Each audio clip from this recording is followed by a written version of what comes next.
Bien, buenas noches. El miércoles pasado quedamos en un tema ahí en la mitad. Y cuando uno queda en la mitad se le complica, es como que tiene que recomenzar un poco.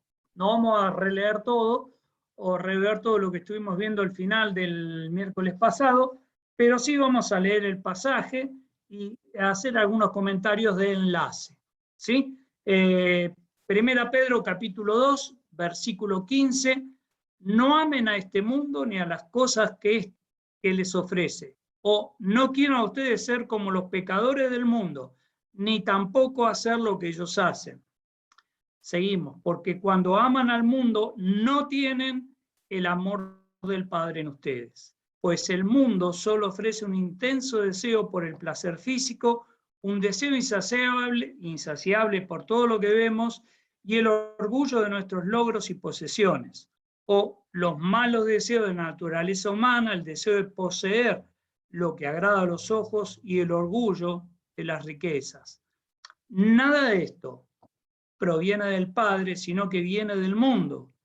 Y este mundo se acaba junto con todo lo que la gente tanto desea, pero el que hace lo que a Dios le agrada vivirá para siempre. ¿Sí? Y habíamos planteado que esta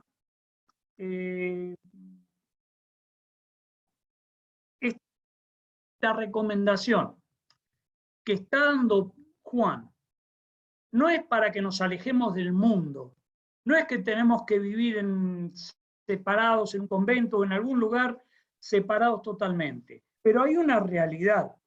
El antagonismo del mundo contra los principios cristianos indicados por Dios es tal y es tan opuesto que Juan insiste que no amemos el mundo, en donde incluye negar nuestro afecto por lo mundano, sino también la separación de todo lo que el mundo ofrece y solo él puede ofrecer, porque ofrece cosas que son pecado o lo incitan y son contrarios a la voluntad de Dios.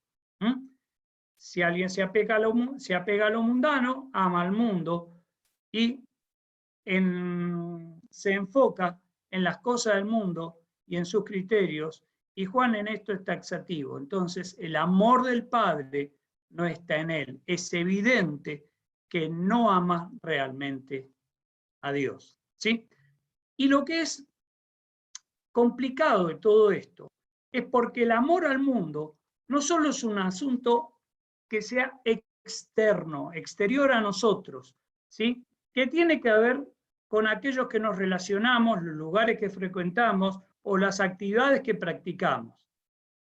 Sin embargo, el amor al mundo también es un asunto interno del ser humano, porque comienza en el corazón y se manifiesta y caracteriza por tres actitudes. ¿Sí? Por eso decimos que alejarnos del contacto con el mundo no nos preserva de esto del amor al mundo, porque eso es algo interno que actúa en nosotros. ¿Sí? Estas tres actitudes son incentivos que el mundo nos hace llegar a nuestro corazón engañoso y perverso. La principal fuente de maldad es nuestra concupiscencia interior. Lo decía Santiago capítulo 1 del 13 al 15, que dice, no digan que Dios los está tentando, sino que son ustedes mismos que su propia concupiscencia, los malos deseos de su naturaleza humana, que se sienten atraídos y a partir de allí da origen al pecado. ¿Sí? Pero para el mundo exterior, la principal fuente de maldad es nuestra concupiscencia interior. Para el mundo exterior pero el mundo exterior le da nuestra concupiscencia interior, o sea, nuestra atracción y el alimento necesario y abundante para realizar estas obras. En 3 versos, Juan menciona los 3 enemigos del alma. Habla del mundo, habla de la carne y habla del diablo. Lo primero que menciona, los deseos de la carne o un intenso deseo de placer físico, son lo que decimos la concupiscencia de la carne. Segundo, los deseos de los ojos. O sea, un deseo insaciable por todo lo que vemos. Codiciar y acumular cosas o dejarse llevar por el Dios del materialismo, la concupiscencia de los ojos.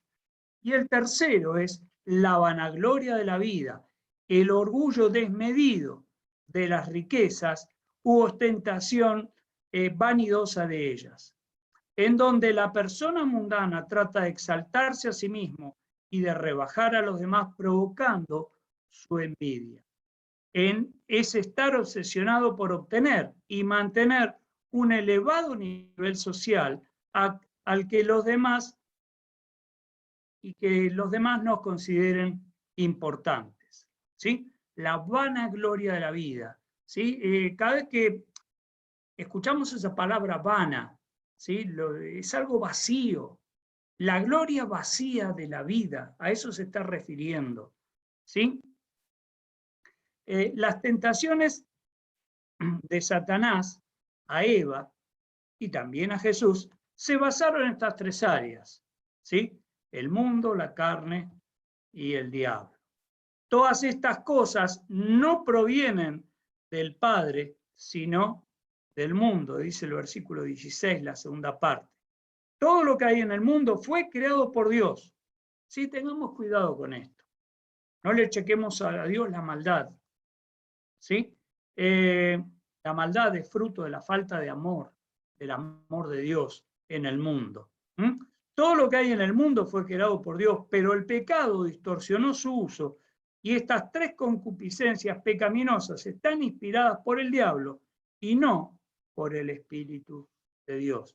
En contraste con estas manifestaciones, Dios valora que las personas tengan dominio propio y un espíritu generoso y se comprometan a servir humildemente.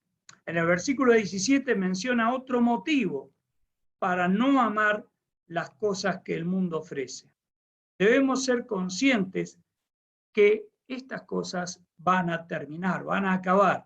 Son fugaces y efímeras, pero el que hace la voluntad de Dios permanece para siempre, con Cristo, para disfrutar de lo que Dios nos promete, una eternidad en su presencia. ¿Sí? Nosotros nos parece que X cantidad de años es una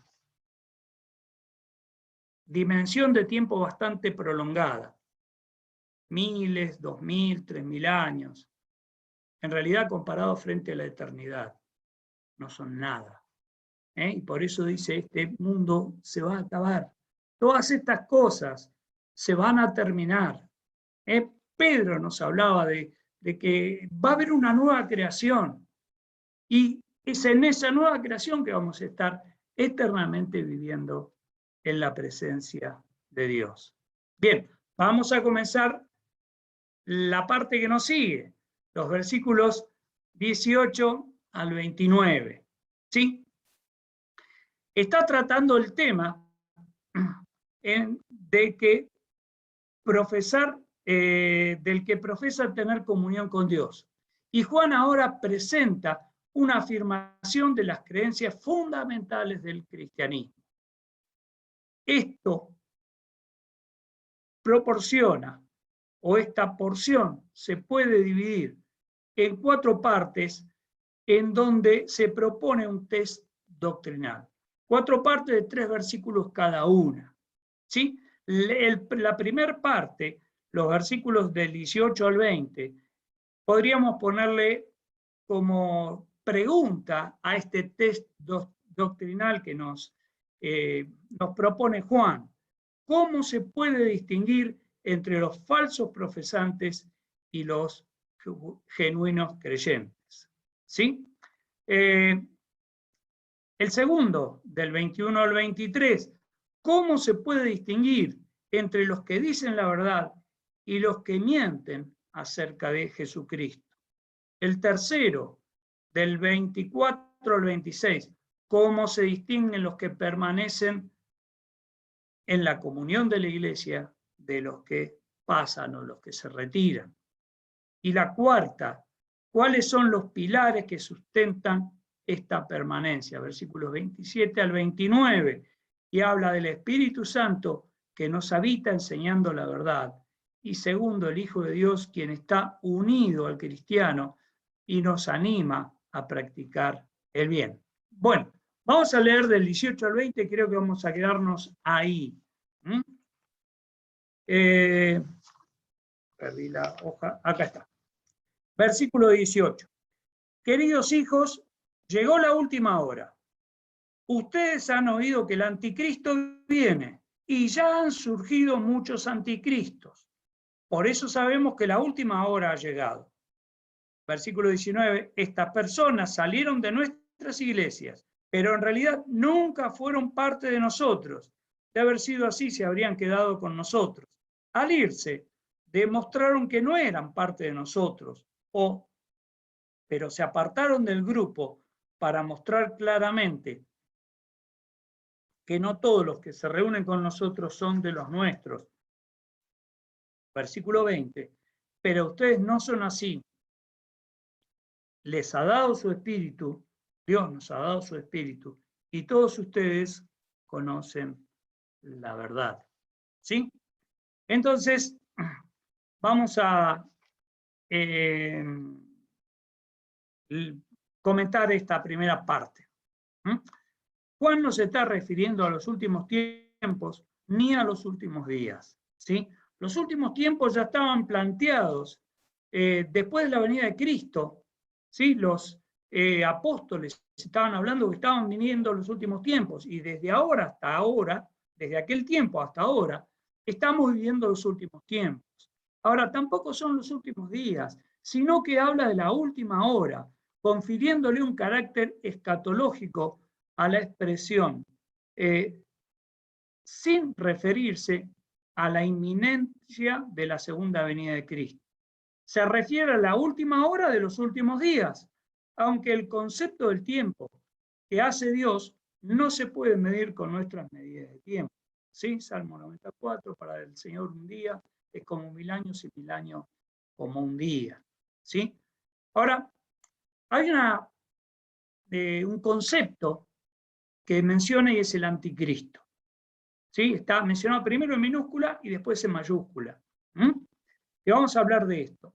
Respecto del anticristo, Juan habla primero del espíritu del anticristo. En 1 Juan 4:3 habla de eso y se refiere a las fuerzas demoníacas que están detrás de la enseñanza y de la actividad anticristiana. Pero también se refiere como segundo al gran anticristo, y este es el que va con mayúscula, ¿sí? Una persona, el anticristo venidero. Se refiere a él, Apocalipsis capítulo 13, del 1 al 10. Pero también se refiere de los muchos anticristos presentes y activos en el tiempo de Juan y a lo largo de la historia de la iglesia. Formaban parte de la concurrencia a la iglesia, pero no se habían convertido, dice el versículo 19, negaban la realidad de la encarnación de Cristo y su relación con el Padre. Lo vamos a ver, versículos 21 al 23. Pueden ser llamados anticristos tanto los que van en contra de Cristo como los que usurpan su nombre haciéndose pasar por el Mesías. El anticristo futuro e individual se caracterizará por ambas cosas. Leemos 2 Tesalonicenses 2:4, que se refiere a este personaje. ¿Sí? Si lo tenía marcado por eso.